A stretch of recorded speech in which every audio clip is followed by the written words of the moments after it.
انا خلاص زهقت. انا قررت اني ما عدتش هعمل فيديوهات عن ازاي تعالج الصلع الوراثي. بالعكس، انا النهارده في الفيديو ده هقول لك ازاي تسرع الصلع الوراثي عشان تفقد كل شعرك في فتره قياسيه. اول حاجه واول نصيحه عشان تفقد شعرك بسرعه الصلع يتوغل في كل شعرك، ان انت تنكر ان انت عندك صلع وراثي. انت لو بصيت في المرايه ولاحظت ان شعرك سحب لورا، او الفراغات بدات تكتر، او ان شعرك ما عادش بينمو بسرعه زي الاول، انا عايزك تنكر ده تماما ولا كأن حاجه حصلت. ده بس اصل الضوء متوجه على فروه راسي، اصل التغذيه وحشه شويه، اصل. انا عايزك تنكر تماما ان انت عندك صلع وراثي. حتى لو بصيت على باباك او عيلتك ولاحظت ان عندهم صلع، لا مفيش الكلام ده، عمر ما هيجي لك صلع وراثي. انت لسه شباب وفي سن صغير، والصلع ده بيجي للناس اللي فوق ال 40 سنه.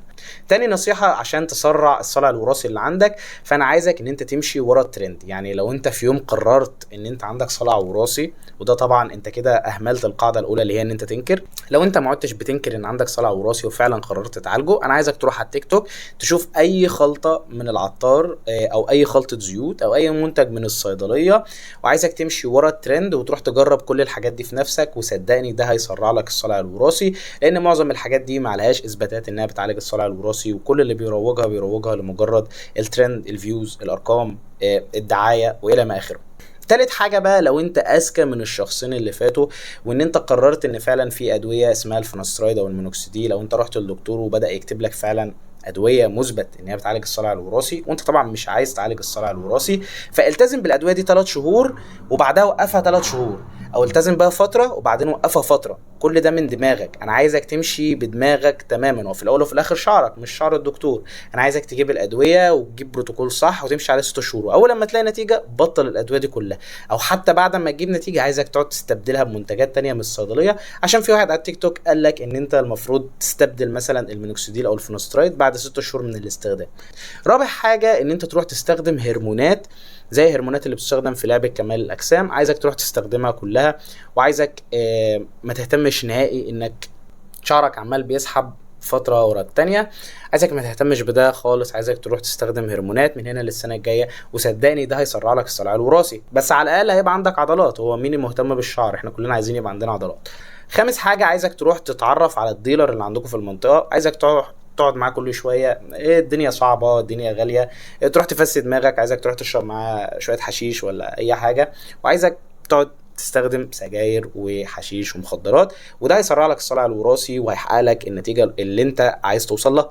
وبرضه عايزك ما تهتمش بمعدل التساقط اللي بيحصل لك. يعني حتى لو انت بقى نص شعرك بيقع في الحمام او عندك تساقط قارب الان يكن السبب، فانا عايزك ما تهتمش لده خالص. كده كده الشعر اللي هيرجع ينمو تاني، وانت ما عندكش اي مشكله ولا عندك صلع وراثي ولا اي حاجه. سابع حاجه، لو انت بقى ذكي شويه قررت تروح لدكتور وكتب لك مثلا على ادويه وحقن مثلا او جلسات بلازما وجلسات ميزوثيرابي، انا عايزك تهتم بس انك تروح تلتزم بجلسات البلازما والميزوثيرابي وتسيب العلاجات الاساسيه.